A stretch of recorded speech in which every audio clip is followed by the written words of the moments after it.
Hello, helpful programmer here. In this tutorial we're going to be talking about shooting things from your box, because in most games you want to shoot something, fire something from your person. First off, let's go and create another function. Let's call it void shooting, open close parentheses and open close brace. Now let's go to the main.cpp file and include it. Shooting, open close parentheses and semicolon. Let's go and create a bullet for our little box to fire. Let's go to paint to make it 10 pixels wide and 10 pixels in depth. Let's colour this one. Go to File, Save As, My Documents, Visual Studios 2008, our projects and the project we made, tutorial 1. Click on it again and let's call it Bullet and save it. Let's go back to our project and load it up.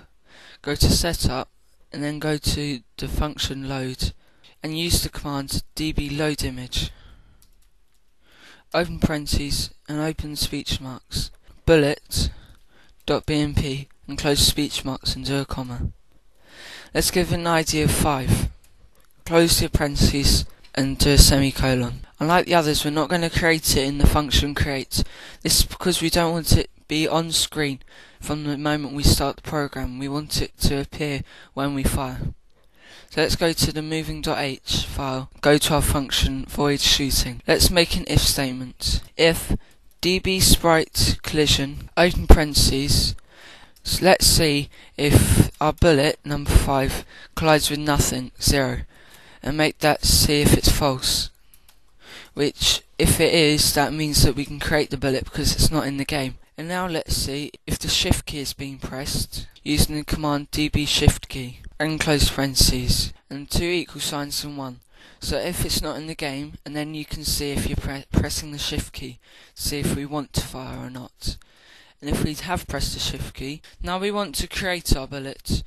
For this we use the command db sprite, open parentheses, and then we want to give it an ID of 5 because that's the ID we chose at the start of this project. Next we want to give it an x coordinate.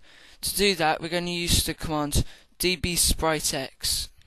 What this does, it gets the coordinate of another sprite and uses it as the coordinate of this sprite. So, example, if we fired, we don't want it to fire it to a fixed position anywhere in the game. We want to fire it from the position of our man. So let's go and see what the sprite ID of our man is. It's 2. So let's go back to moving and then put in 2 in the parentheses and do a comma. And then we can do the same with the y coordinate as well. So db sprite y, open parentheses, and again 2. Close the parentheses and do a comma. Now we use the image ID. The bullet is an image ID of 5, so let's use that. Close parentheses and do a semicolon. Let's go and see what happens. You can see now that it's compiled. I can move left and right, but when I shoot it, the bullet doesn't move. Let's go and put bullet movement in now. Because we don't need any if statements to see if we want to move the bullet or not, because it's compulsory. Just put it in the moving function and don't put it in any if statement. So let's go ahead and go db rotate sprite, because we want to move it to the right, because that's the way we want the bullet to move. We're going to learn about 360 movement in later video. We're just getting the basics in. So open parentheses, use the ID of 5 and rotate it 90 degrees. What this does is rotate the bullet 90 degrees. If there is no bullet, it will just ignore it. Go ahead and then go and make the command db move sprite. Open parentheses, use the ID 5 and move it at a velocity of 5 pixels. Now, like any other command, we want to rotate it back to its normal state. So db rotate sprite, open parentheses, use the ID of 5 and rotate it back to 0. Close the parentheses and do a semicolon. Now let's see if it works. As you can see, it fires, but it moves straight through the wall. Let's go and make it so if it hits the wall it gets deleted. Close the game and go to collision. Make another if statement and open parentheses. Let's use the command db sprite collision. Open parentheses, and we want to see if the bullet collides with the wall being the ID of 3. Close parentheses to and do 2 equal signs and do a 1.